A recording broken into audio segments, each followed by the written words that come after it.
Hello everyone, it's Silvia from Tarot. Welcome back to my channel. Today I want to continue the tradition for the month of Spooktober that I dedicate to Halloween, in which I'm going to show you scary decks.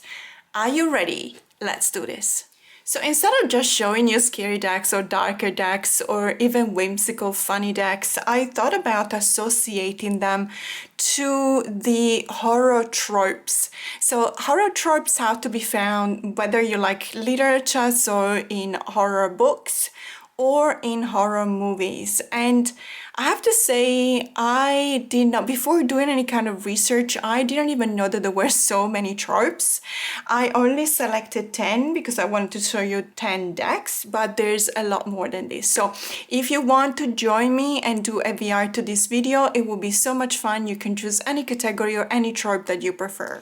So let's start with psychological horror. Psychological horror, you may find it in movies such as Psycho, for example, The Shining, or Get Out, fantastic movie, or even The Sixth Sense. And for this trope, I've chosen this deck, which is not, let's say, if you look at the bag, you probably wouldn't remember this deck, but as soon as I show you the cards, I'm pretty sure that many of you either have seen this deck in different platforms or you have it.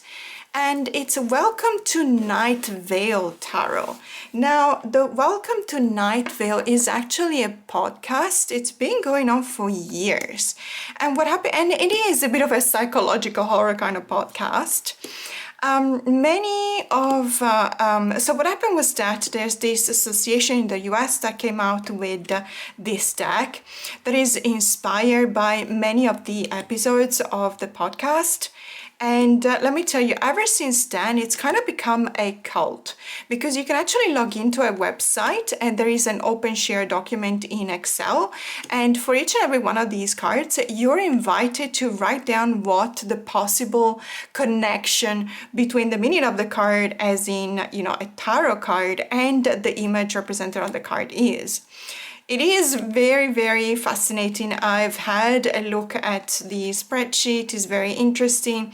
I don't want to say that I agree with all the interpretations that have been given to all of the cards. By the way, this is probably the most disturbing, if I may say, strength card I've ever seen, and yet so very effective, so very potent and very communicative, even though obviously with a horror tinge to it. There's so many cards that are actually a bit triggering, perhaps because they are very powerful, very intense, and I will go as far as to say that some of them are even confronting. But this deck is unique. It is very beautiful. I personally like it very, very much. It is one of those decks that give you a very distinct kind of vibes. And as I said, this is definitely reminding me of a psychological horror because perhaps some of the cards are not explicit when it comes to the imagery. Some of them may actually look even kind of nice, but then when you look more into the details, you see here, for example, there's intestines growing out of this person, and you know, and this person has got two swords going through her head, which is very horrific if you ask me. And so this is a fantastic example of a deck that I would definitely think of when thinking about the psychological horror genre. The next trope is very well known. I'm sure everyone has watched a few of these movies, and it's the vampire horror. So you may think of movies such as Let the Right One In, fantastic movie, The Lost Boys, absolutely one of my favorites, or Near Dark, one of the, I think it was released in the 80s, so I couldn't actually go to watch the movie in the theater, but it's one of the very first modern takes on vampire movies, absolutely amazing. and From Dusk Till Dawn, another really, really fantastic movie about vampires with George Clooney. And I've chosen The Tarot of Vampires by Ian Daniels, published by Llewellyn. By the way, I am not proceeding in any kind of order, but you'll also notice that I didn't specifically set on mass market decks only or indie decks only, and I did not set on tarot only or oracle only. It is a bit of a mix, and the reason why is because I believe that all of these decks have really strong vibes, and so it will be a pity to just limit the tag to one category only. So this is a really beautiful deck. I have a lot of vampire or vampire themed decks, but I have chosen this one because I have to say I was not interested in this deck for a number of years, a couple of years probably. Everyone was talking about this deck, everyone was saying that it's fantastic, everyone was talking about the guidebook. I just wasn't convinced, and then I remember one day I had the possibility to have a look at it because I was having a tarot play date with one of my friends, and she actually brought this deck for me to have a look at. And I just, by looking at the cards, I was immediately taken. It is actually very beautiful. There are a couple of things that I wanted to talk about in this deck. Of course, you will see really beautiful between brackets, so picture beautiful kind of characters. I believe that this is in tone with the vibes of this genre, of this trope. Obviously, with vampires, there's a lot of seduction coming into play. So I believe that this is quite beautiful, but at the same time, it is following the trope or the rules of vampire tropes.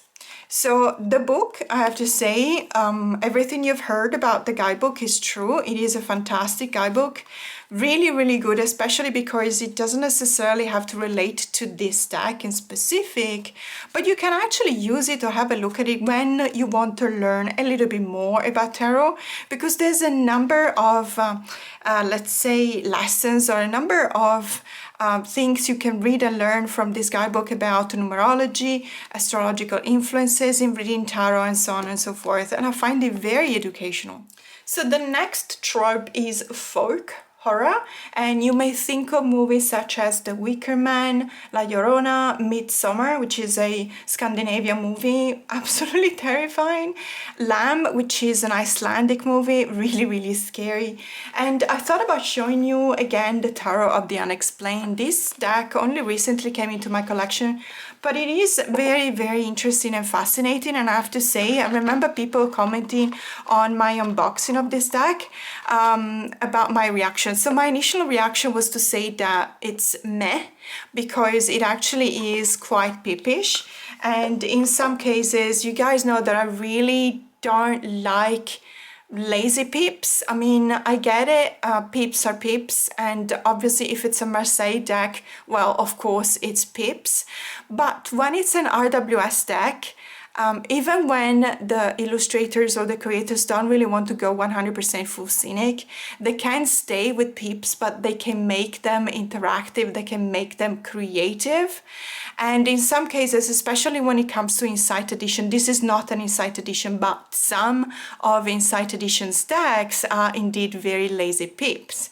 Now, when it comes to this deck, it is true that the peeps at first may look, or they actually are quite lazy, but I have to say, what saves this deck 100% is the guidebook. This is definitely an amazing guidebook, and it will give you a very interesting and fascinating interpretation of the cards. So I was doing the unboxing, I was filming it in a video, and I went 180 degrees from going meh into going, wow, this is actually incredibly interesting. So this is folk horror because we'll see Sasquatch in a few of these cards. Then there's some alien portals related cards, some alien guys, some ghosts as well. And I believe one of the majors is actually La Llorona. So if you don't know the story, it's a Mexican legend about La Llorona, which is a lady, a woman, a mother that drowned her kids But ever since then, she's condemned to cry and look forever for other kids and kidnap other mothers' kids and take them with her in the sea, and so effectively drowning them as well. And so I think that it is very interesting the take that this deck has on La Llorona, because it is, if I may find it, because as always, for Murphy's Law, whenever you're looking for one specific card, is probably the one at the bottom of the deck. No, it's not. But I wouldn't be surprised if it were one of the last ones. In any case, so it is a very unusual take because it's actually referring to the Empress. And it is interesting because it refers back to a very dark aspect of the Empress card. I personally don't like to read the Empress tout court as a negative card or a card that is full of sadness and let's say kind of dark vibes. I believe that the Empress is, there you go, I finally found that it wasn't the last one, it was amongst the last cards. So as you can see here is a very dark kind of card, obviously because of the legend being very dark as it is. And I don't necessarily see, or I don't necessarily read the Empress this way. To me, the Empress is more related to the creativity of love. It's a creativity that means reproduction, but also that means creativity as fulfilling your role, becoming yourself and expressing yourself through creativity. So I don't really see it that way. However, when we look at the Empress reversed, then I definitely recognize the darker vibes as described in the guidebook. But in any case, this is the Yeti here, for example, the Man in Black, Sirius, etc. This is a really interesting, ultimately a really interesting deck, and I highly recommend, if this is Nessie from Loch Ness, if you're put off by how peepish and lazy some of the minors are, have a go at it anyway, or find, for example, find a complete and full walkthrough of this deck in any in YouTube or TikTok or Instagram, because the interpretation of the cards is really very, very interesting, and it may actually give you some idea on how to read tarot. Because in my case, for example, I always like to be challenged. I always like my way of reading to be challenged, because that's the only way in which I can actually grow as a reader. Now, the next horror trope is campy horror. So if you're not familiar with this term, it refers to something that is of a horror genre, but it's so excessive that it actually becomes ridiculous. And I believe that there is a source of humor to campy horror movies as well. That is obviously my take on that, and I know that not everyone sees the humor in all of these movies, but think about Cabin in the Woods, for example, or The Gremlins, or even more so Shaun of the Dead. Definitely, with a bit of a comedic aspect to them. And the reason why I've chosen the Zombie Tarot to relate to this trope is because I have to say this deck is at the same time terrifying, but also really funny. I mean, if we look at the cards, and I'm sure that everyone knows this deck because it's very popular, and it's one of the most beloved decks when it comes to Halloween.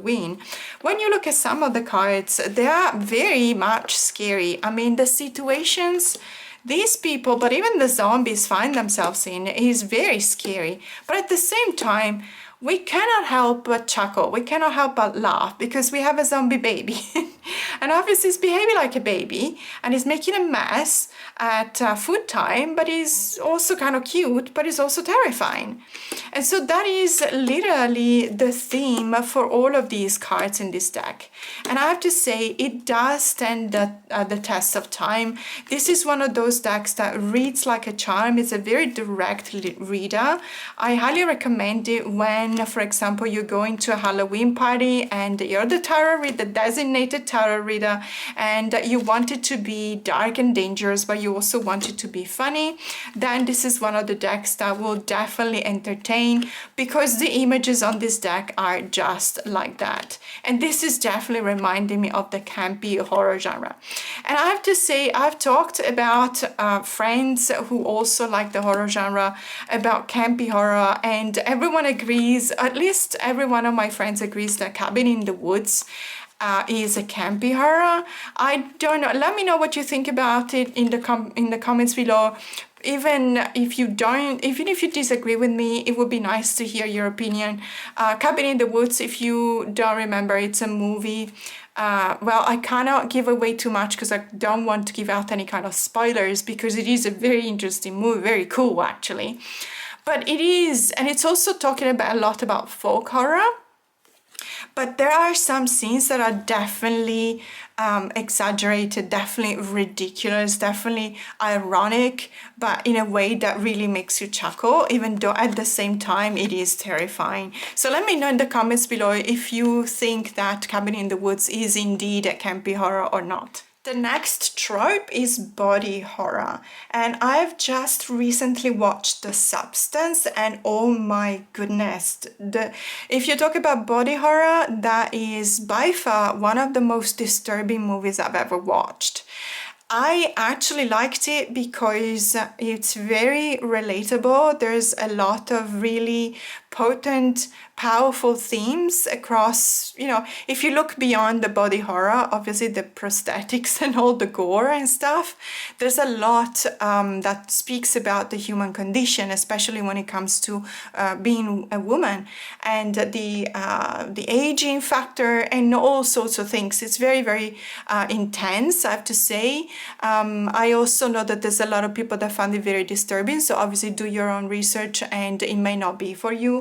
I had to look away a couple of times, but I have to say I found it very fascinating. Now I'm thinking about The Substance, but other movies about body horror are The Thing, which is a very old movie, or The Fly, which is another very old movie, but it's always about body horror. And I had to go with the Blood Moon Tarot, not because there's, let's see if I can explain myself. It's not necessarily body horror in the sense that we don't see monsters / humans in the deck, but we do see a lot of eyes. And one symbol that is very often used in body horror is related to eyes. So eyes everywhere. And I'm just thinking more like in terms of books, like the eyes are the best part, or another book will be the story of the eye, and books like that. And it's just really incredible. I believe there's a whole suit called the Suit of Dreams. There you go, that has basically eyes everywhere, and they're really scary and they're really creepy. And that's the reason why I was thinking about this deck when I thought about body horror. I really love this deck. It's probably one of my favorites. I also know that there's been a lot of talk about reprinting this deck. There's been a lot of talk about for this deck to go mass market. Eyes again, as you can see.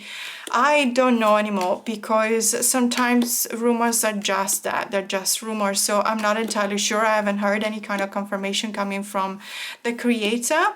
I have to say I am very happy that I have this deck. I was very fortunate to get it, and I really love it. It's probably one of my favorite decks in my collection, at least amongst the collectibles. Is definitely one of my favorites. But yes, lots of eyes, as you can see, eyes everywhere. And this reminds me of the movie Pan's Labyrinth, which is more like probably folk horror. I believe it's by Guillermo del Toro. It's an incredibly beautiful movie, but also very disturbing as well. And there's a lot of magic in that movie as well. So this one reminds me of, actually this one more than the other card reminds me of Pan's Labyrinth, because there is, well, I'm not gonna spoil if you haven't watched it, but there is a scene that will remind you for sure of this card. At the same time, this is a very beautiful deck, as I was saying. The art style is amazing. The choice of the colors is nothing short of beautiful. And as I said, very, very happy that I've got this deck. If you don't have it, you missed out. Don't despair, because I keep on hearing rumor that it's gonna come back. I don't know in what form. If I know more, I'll let you know. Another very popular trope for horror movies and books alike is survival horror. Think about movies like A Quiet Place, which I really loved, The Rest of Us, for example, or 28 Days Later. Now, 28 Days Later, I've got good news if you don't know that yet. There's going to be a sequel to 28 Days Later. It's going to be called 28 Years Later. And yes, it's still going to star Cillian Murphy, who is one of my favorite actors of all time. So I'm very excited about this sequel.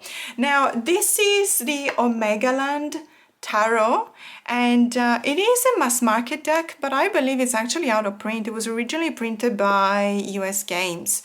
And this is not just a tarot deck, it's also a card game. Even though I've never used it as a card game, I've always ever used it as a tarot deck, and I've been reading with it. It is very interesting. There are cards that explain, there you go, these ones here actually explain to you how to use this deck as a card game. But as I said, never tried. This is very much survival. It gives out survival kind of vibes.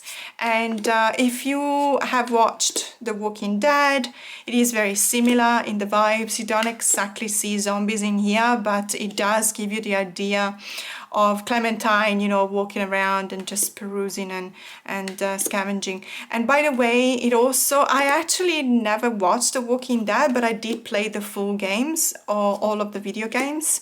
And I think I was talking about it with a friend of mine who actually watched the TV show, and he also played the video game, and he said that there's a few characters that are not there.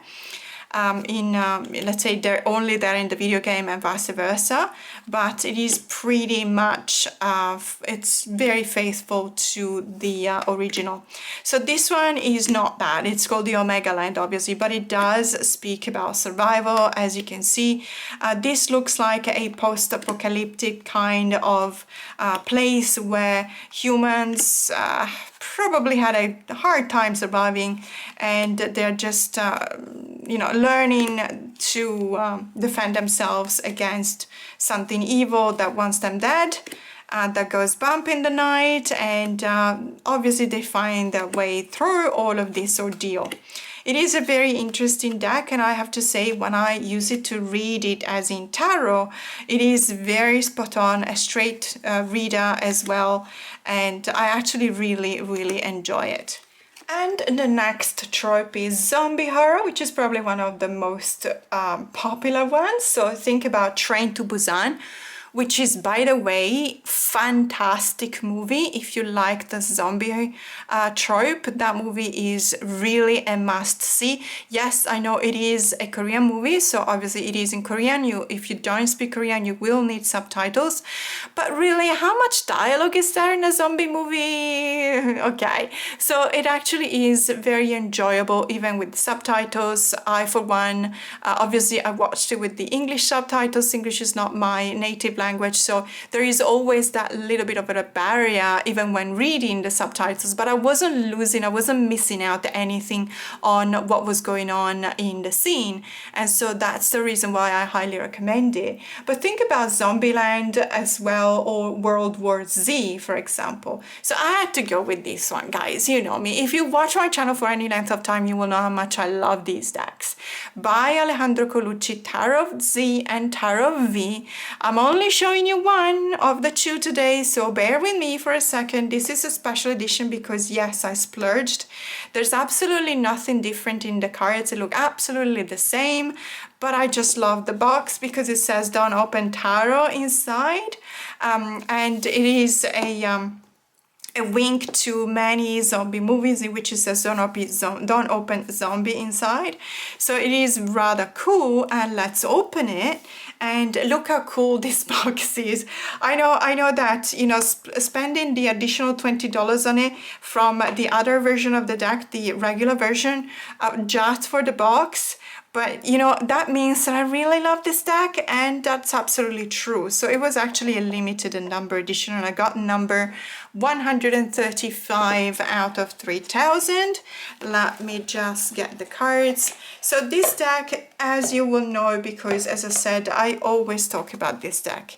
I love it so much. I always end up talking about this deck. For one reason or another, I just end up talking about it. And the reason is that I really love the vibes. And yes, there are vibes of despair. There are really dark vibes. And there's a lot to talk about here, because when you look at the star card like this one, yes, there's a lot of despair, but there's a lot of hope as well, because there is someone who's looking up at the sky and try and see if there's any stars there. So there is this direct reference to some kind of hope that is yet to come. And yes, we are living through dark times. And yes, at times this may feel overwhelming and we might be scared. But at the same time, if we look up, we will feel the support of the stars. And by stars, I mean the ancestors, the beloved ones that are not with us anymore, especially in this Halloween season or Samhain, because obviously the veil is thinning. So if the keen of us, the ones of us that are keen to understanding a message, we can actually keep an ear out for that. We can try and understand what our ancestors and the beloved ones that are not with us anymore are trying to tell us. And I, for one, believe that it's absolutely amazing. So I do recognize these kind of vibes in these images, and I know it's a bit of a stretch, but at the same time, whenever I talk about this deck, I also talk about one of my favorite books of all times, which is The Passage by Justin Cronin. And that book is absolutely amazing, and there is this sense of having lost the self. So obviously these zombies are out there to get you. They want to kill the remaining humans because, well, they need brains, I suppose, you know, to survive. And at the same time, you can feel how there is this need for each and every one of them to reconnect somehow to the humans that they once were. And not to spoil the book, because it is one of the most important scenes or paragraph of the book, but let's say if you want to jump ahead, if you haven't read it yet, then jump ahead, please. Otherwise, you can stay here with me. There is a paragraph in which the girl that is immune to zombies, to the virus that got them, is immune because she actually remembers. She's the custodian of all the memories of all of the zombies, and she actually knows their name. She knows who they were before they became zombies.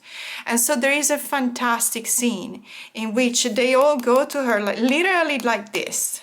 They all go to her because they know that she knows who they were. And one by one, they go to her and they ask, "What's my name? Who was I?" And she names them, and it's almost as if she was baptizing them. And I think that is one of the most powerful scenes that I've ever seen in a book that is, you know, of a genre that is not necessarily known for being very deep. And so I'm stoked that I could find something so important, for me at least, so relatable, that resonates so much. Who am I? Who am I after all the transformations? And not that I will become a zombie, at least I hope not. But you know what I mean? It's always important to remember who we are and what our role is. And so this deck, every time I look at these cards, I'm reminded of that scene, which reminds me of this very strong sense of hope, which I love. And the next horror trope is the haunted house horror. And this is very famous because you have two types of haunted house horror. One is whimsical, funny for the family, let's say. One is absolutely terrifying. And I'm I'm going to tell you a few movie titles of the terrifying kind. So if you think about Poltergeist, but also more recently The Conjuring, that was absolutely fantastic. I actually read a lot of books talking about Lorraine Warren and her investigation into the supernatural and the paranormal. And the jury is still out. I'm still investigating myself. I'm still trying to understand what was behind what Lorraine and her husband were doing. And I really love The Conjuring. I think it's a fantastic movie. It is very scary. And the reason why I'm saying it's very scary, because when you...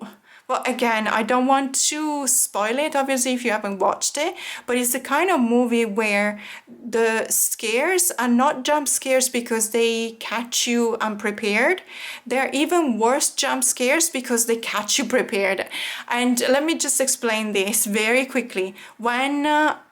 Generally speaking, in a horror movie, when someone looks under the bed and there is the movie, the soundtrack, which is really scary, they don't find anything because guess what? The scary clown is on top of the bed. And so they're relieved because they don't find anything under the bed, and then they're caught unaware and unprepared because they stand back up and the clown is behind them. So that is such a cliche, and you see it everywhere. In The Conjuring, I don't know why they did it that way, but it works. It's the opposite. So when they look under the bed, the monster is under the bed. When they open a wardrobe, the monster is in the wardrobe or on top of the wardrobe. So it is very scary, because nowadays, after watching so many movies, we're so used to know that it's never behind that specific door, it's behind the window. The monster is not where you look for it, it's somewhere else. That's why it scares you.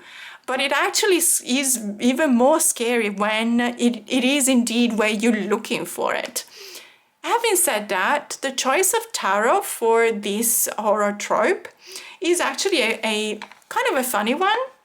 So this is the Dark Mansion Tarot, and it is merely because I really love the name of this deck, the title, so the Dark Mansion Tarot. This is by Tarotteca Studio, and I know that there's a few versions of this deck. I have this one here. I don't know whether it's known as to have the blue backs. I believe it is. It is a very unique deck because it does remind me a lot of Tim Burton's movies, so the stick figures or something very similar to that. However, it's not let's say, I don't even know if it's been inspired by Tim Burton's movies, but in any case, this is such an amazing deck. It is so beautiful, and of course the tower had to be the haunted house. I really love this deck. It is whimsical, but at the same time it's actually very scary. And it is fully scenic, so for each and every one of the 78 cards, you will have a really scary, but also at the same time, really whimsical stuff, really whimsical art style and images. And look at this chess card. Isn't it so beautiful, the chess card? And the skeleton being bored. And there's so much to be said for each and every one of these cards. It's one of those decks that ironically doesn't come with a guidebook, at least not that I know of. Mine didn't, in any case. I don't know whether there's probably a PDF version of the guidebook somewhere, but I don't think you need it, because you just need to look at the cards, and obviously you need to spot or recognize the RWS symbols related to the cards themselves, and it's not a difficult deck to read once you know your RWS. I can assure you of that. But its particular interpretation of the RWS is really incredible. I think that they've done a fantastic job. Down to the frame. I don't know if you can see this, but in the frame there's actual skulls here. How beautiful is that? And yes, it is scary. It is creepy, but that was exactly what they set out to do. So obviously it is a bit creepy, it's a bit scary. It is a haunted house after all, but at the same time it is very beautiful. It's kind of whimsical and sometimes even funny when you look at these skulls that are bored because they're holding their chin with a hand. I mean, it is kind of funny. So highly recommend this deck. I think it's still available, even though it is an indie deck. And please make sure to buy a legitimate deck, because I know that this deck has been copied and counterfeit so many times. So there's a number of counterfeit decks out there. Please make sure that you actually support the creators by buying the legitimate copy. So the next horror trope is the supernatural horror. Think about movies such as The Babadook or 1408, which is fantastic, by the way, or Smile, which is absolutely terrifying. There's also a sequel now in the movie Smile 2.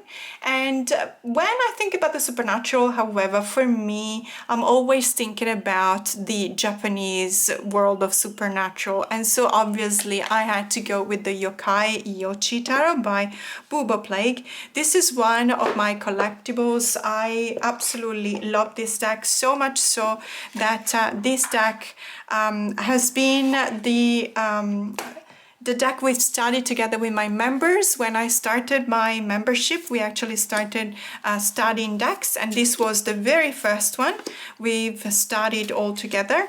Now we are currently studying the Awakening Tarot by Moody. We're going to have a live probably in about a month's time, in which we're going to all discuss the Awakening Tarot together, because the Awakening Tarot is an elemental kind of deck, and obviously we're talking about alchemy as well. So I've given a short introduction to alchemy, and we're having a lot of fun. So check it out. There's my membership have got so many videos, basically 2 to 3 videos a week for members only. I do a lot of readings for members only as well, and personal readings, but also general readings on the energies of the week. We're doing study, we're studying the decks. We're also studying and practicing to read tarot together. So it's basically a tarot reading course as well in lives that I do. The first one will be this Sunday, actually. And it is very affordable. There's 3 levels of membership. The Fairlight Tarot members are a supported level, so they only have access to the monthly, not the, let's say, the deck study when I do the live. And then there's the Sunlight and Starlight membership, which is including most of the videos. The Sunlight membership including most of the videos, and the Starlight membership, which is including all of the videos.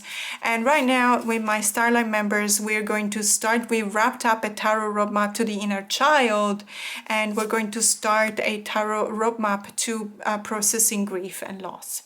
So it is always very, very interesting. Sorry, I forgot to talk about this deck, but you know this deck very well because it is absolutely amazing. It does, each and every one of these 78 cards talks about a yokai, so obviously a supernatural being that pertains to Japanese lore. And last but not least, I had to conclude with something funny. So I'm thinking about family horror as a trope. And you think about The Haunted Mansion, for example, The Night Before Christmas, The Addams Family. So basically all the movies that you can watch with your family, including your children. But they're still also a little bit scary, because children also like to be scared. I mean, if we watch, obviously, if we know the tradition about Halloween. And I had to go with this deck, which is absolutely the cutest, most adorable one I have in my entire collection. It is called The Diary of a Skeleton. It is a really whimsical deck, and I just absolutely love it. It comes with it is a smaller size, and it comes with this really book-shaped box, which is really nice. And it does come with a guidebook as well. Now, this one is probably on order. No, I forgot to put it back in order. Well, in any case, it is actually it is in order, just bar the star card, because I was doing, I don't remember why I was talking about the star card. I probably did a post on Instagram with all my favorite star cards for this time of the year or something like that. In any case, this is obviously the story of Skeleton. And Skeleton is the main character of all of these cards. He goes into an adventure, and obviously it's the fool's journey, so it's also the hero's journey, and he encounters a lot of obstacles and you know, very important things that change the skeleton's life, but at the same time, they also give the possibility to tune in what really life is at the end of the day. And I really love it because it's a clone of an RWS. Obviously, if you look at the symbols, you will see they're all there. So it is very easy to read, as you can see. But at the same time, it makes you smile, makes you chuckle, because it is very sweet. I have to say, when you look at the card like this, it is very sweet. And I really dare you, I challenge you not to smile when you see this deck, because it is really, really amazing. Personally, I think that this deck should be part of someone's collection, if not this one, but something similar, in the sense that we also need to lighten up sometimes. And it's fantastic to delve into the darkness of this month because of someone. Obviously, as I was saying earlier, the veil is thinning, so we're actually more, let's say, we're opening our third eye, and we are so very close to the ones that are beyond the veils. But at the same time, we also need a break every now and again. And this is a fantastic way to have a laugh. I can assure you, it's a very, very cute deck, as you can see. Now, this was all for today, and I am so very happy that I got to show you these decks and talk about my favorite horror movies. If you want to join me, please do so. I would love to see a VR with your choices. And as I said, there's actually a number of horror tropes I didn't even mention. So if you want to talk about the werewolf trope, for example, go for it. And I'm always very interested to see. And if you like this video, please don't forget to like and subscribe if you want to see more content. It really helps grow my channel, which is always very important. It gives me the possibility to post even more content. But for now, have a great day.